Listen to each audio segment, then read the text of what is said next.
Love citrus fruits? Imagine growing your own perfect citrus trees at home. Today, we'll show you how to graft citrus trees step by step in just 1 minute. Let's get started. First, gather your tools: a sharp grafting knife, grafting tape, and a healthy rootstock and scion.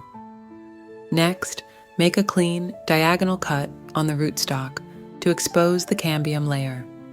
Then, cut the scion at the same angle to match the rootstock.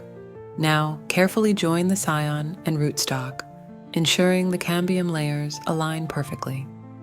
Wrap the graft tightly with grafting tape to hold it in place and protect it from drying out. Finally, water the plant and keep it in a shaded area until the graft heals and new growth appears. And that's it. In just a few steps, you've grafted your own citrus tree. Enjoy the fruits of your labor.